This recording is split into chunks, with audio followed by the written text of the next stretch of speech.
Good afternoon. Hi. So, good afternoon, everyone. This is Archana from Tiju's Academy back with another video of IELTS. So, we are going to have a live today, live session. Happy to see you after a long time. We'll wait for some more time so that our friends can join.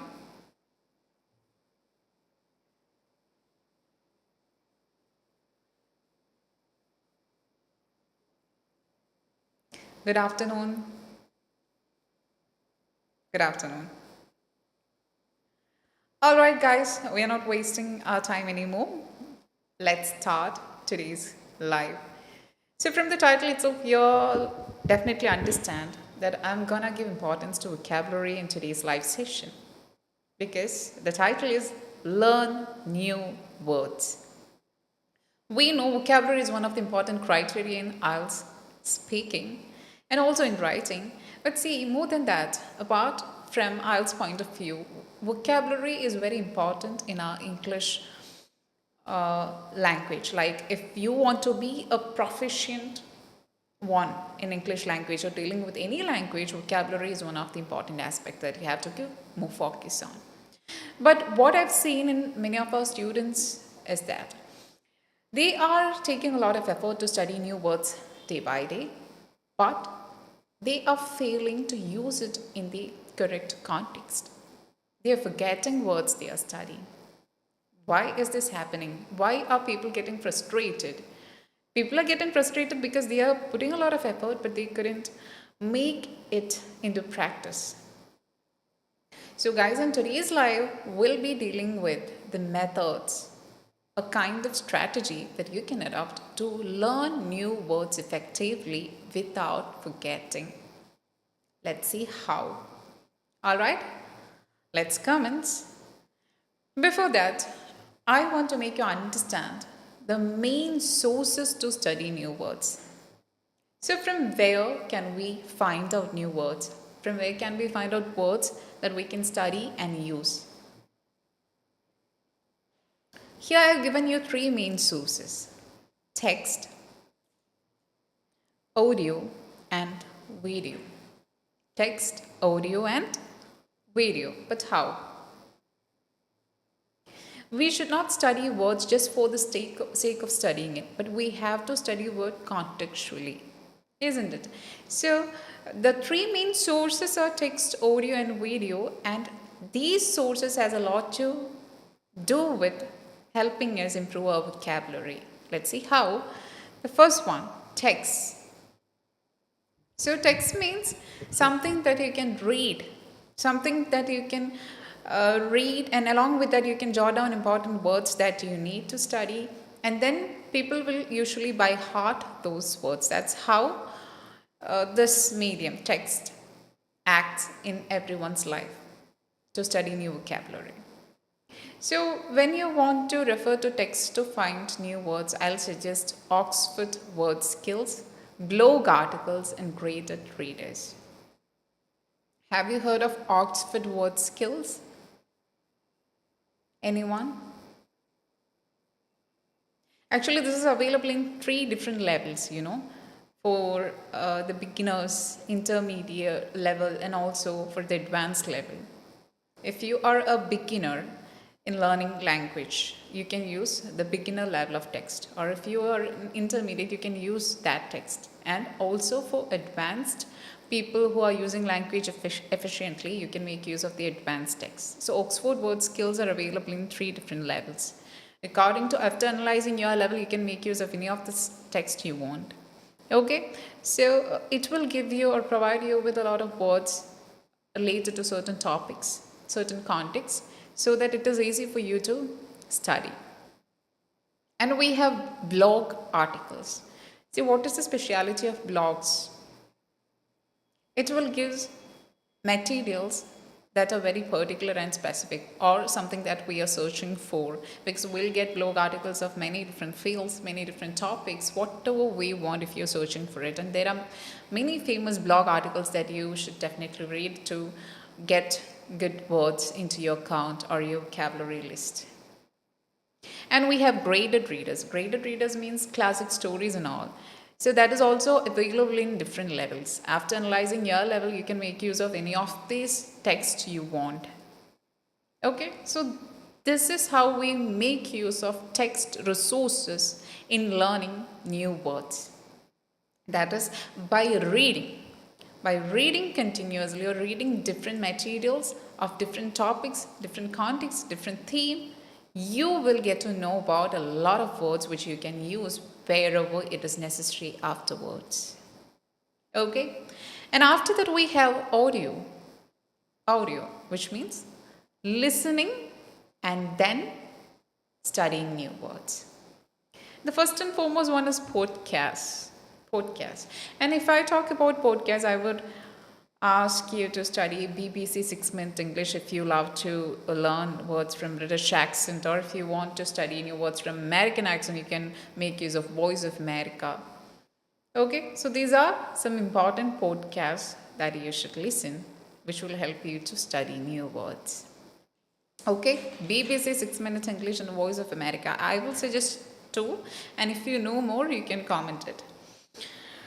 Okay, so in BBC 6-minute English, the peculiarity is that the transcript is available both in the audio and PDF format. So listen to those audios and come to know about more words from different contexts and topics. And another method is music. This is a fun method of learning new words. If you are a person who loves listening to music, you can first of all choose your favorite singer and then select one of his famous songs and listen to it and go through the lyrics at the same time. You'll be singing at the same time.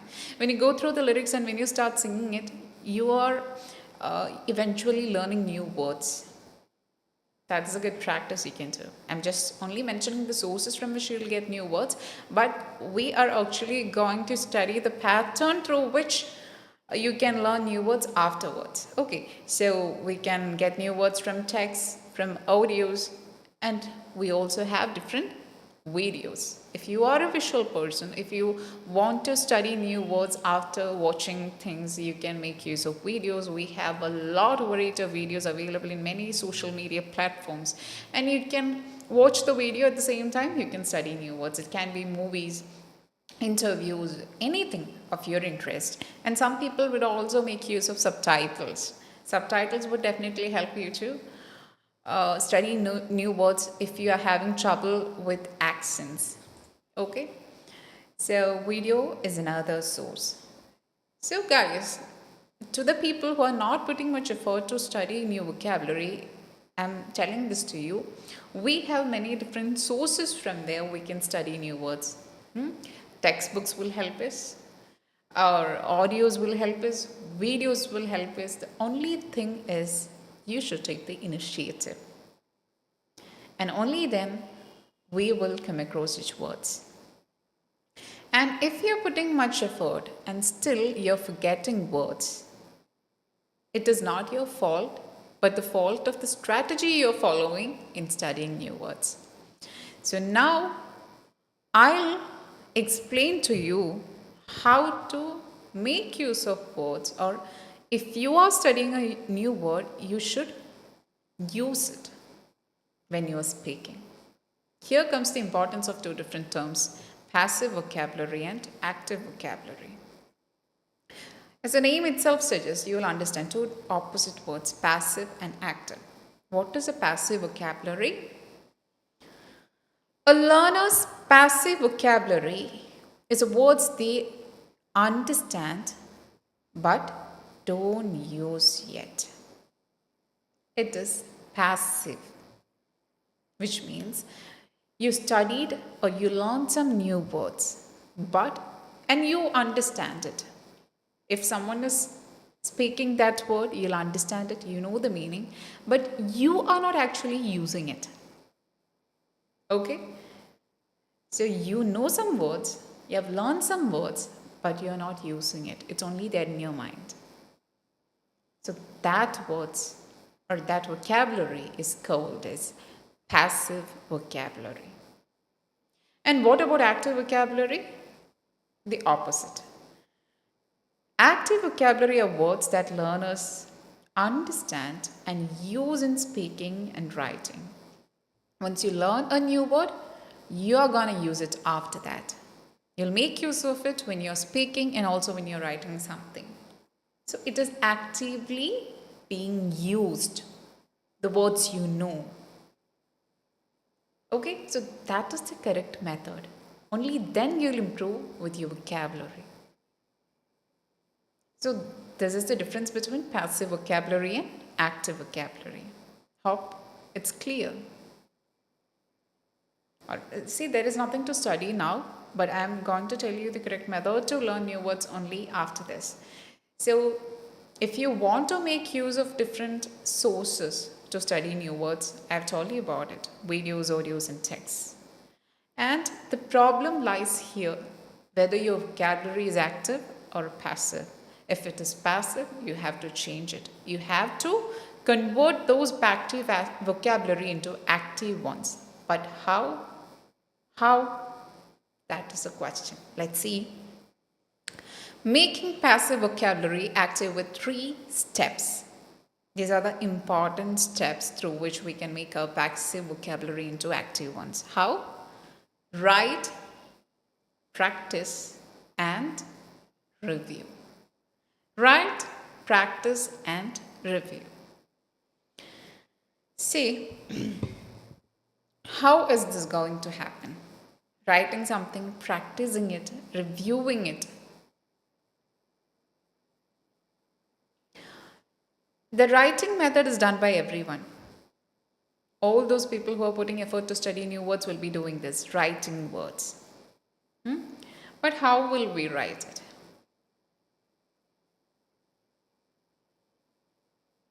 You may be reading something from the text, you'll be listening to some audios, you'll be watching some videos, and you'll come across a lot of words.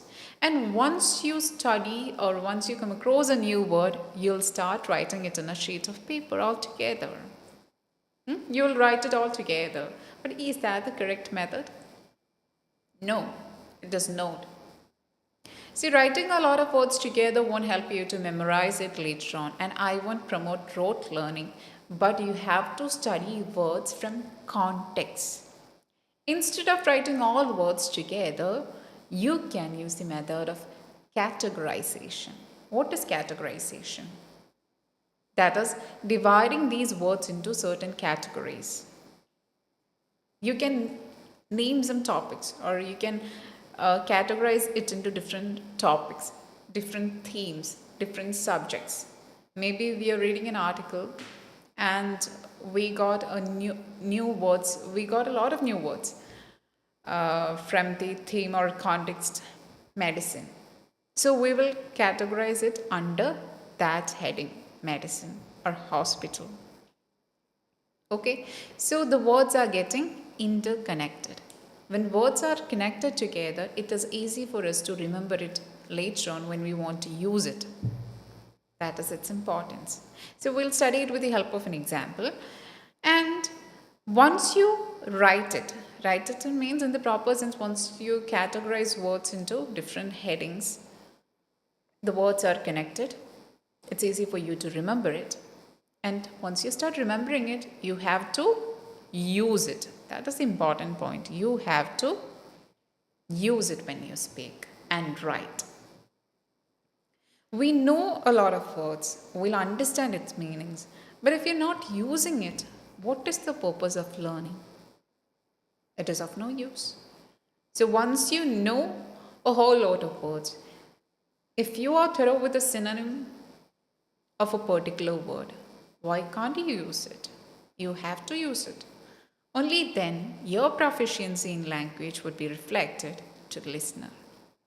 Only then the listener will understand that you are good at using language.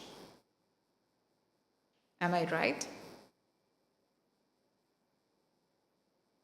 Okay, thank you.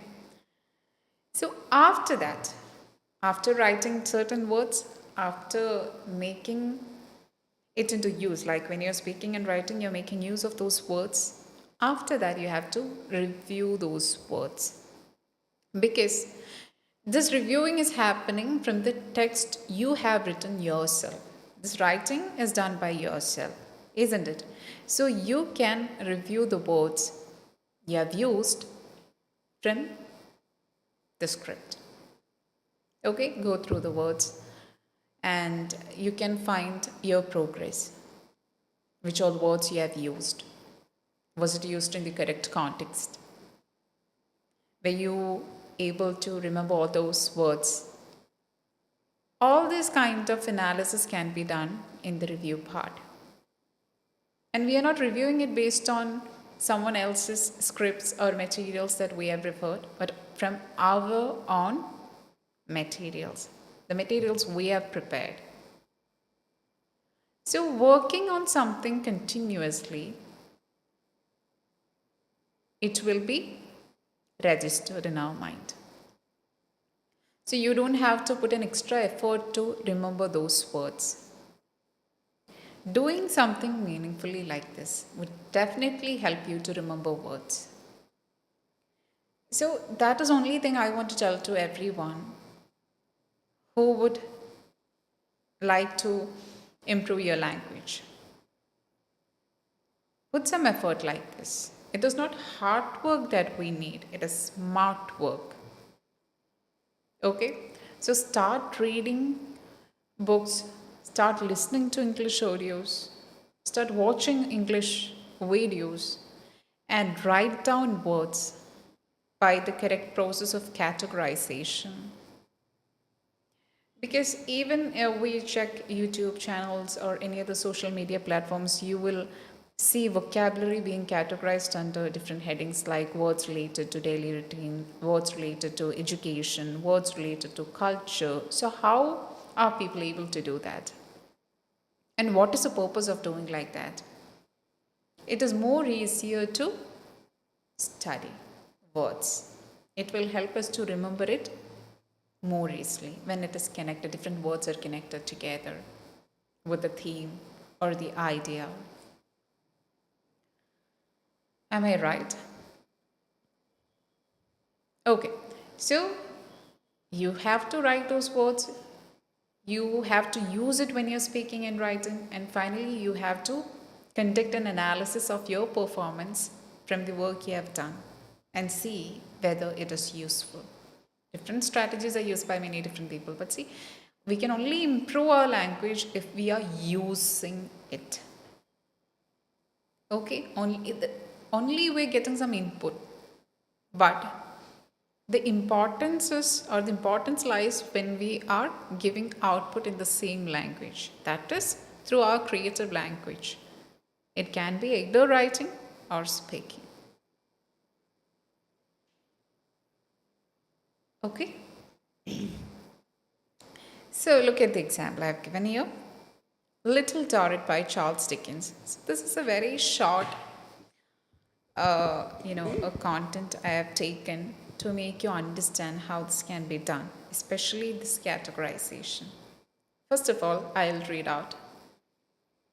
Little Dorrit is a novel by Charles Dickens that tells a story about a young woman, Amy Dorrit, who lives in a debtor's prison with her father. They eventually released, and Amy falls in love with a wealthy man named Arthur Clenham. However, Arthur is soon revealed to be just as much of a prisoner as Amy was, albeit a prisoner of his own wealth and status. He is finally able to escape his gilded cage with Amy's help, and they live happily ever after. A gist of the story. A gist.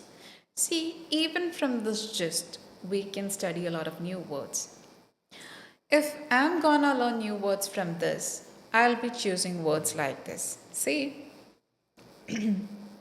debtor's prison, release, okay? And I'll be taking a word like prisoner, escape, cage, okay? So these would be the words I'm choosing. This is just an example to make you understand how this categorization can be done. So when you look at the words I've underlined, you will understand these are words related to prison, jail, punishment, etc. So you can choose a title. And all these words will come under that category. Release, prison, prisoner, escape, cage. So these words are connected. When we are speaking about something related to this context or something related to this topic, we can make use of this word, these words. Okay? I hope it's clear. That is, when we are learning new words, we should categorize it likewise. And later on, you get a chance to speak about something related to this topic. And when you're speaking, you can make use of this word. And it's not a laborious thing, or it is not a Herculean task to remember all those words from your memory, because these are interconnected. Once you read it, just make sentences out of it. When you're studying a new word, prison, make a sentence using the same word prison. Not just one sentence, but more than one sentence. Okay? And when you make sentences like that, it is easy for you to remember it later on. You wouldn't find it difficult to recollect those words from your memory. Hope it's clear now. So this is a very simple example. I just don't want to elaborate things and make it complicated. Just keep in mind that new words, see, in most of our lives, we will be giving you new words. We'll be helping you to improve your vocabulary. But have you ever thought of this thing? It's the thing is not to learn new words, but you should memorize it. Not memorizing in the sense you should be able to remember it when it should be used. And it's needed to be used. So this method would be helpful if you want to do that. Okay? So try this out. I'm not establishing this strategy, but this may be useful to at least some of you. Okay, try this out and we'll come up with more such strategies. All right? So thank you so much for your patient cooperation, and I hope you people will be going through such methods and strategies and learn new words. The only thing is to practice. Practice. That's a very important word. See, how much you practice, it will tell you about the results you're gonna get. Okay. So, guys, thank you so much. Thank you. All right. So, we'll wind up today's session. Thank you. Bye.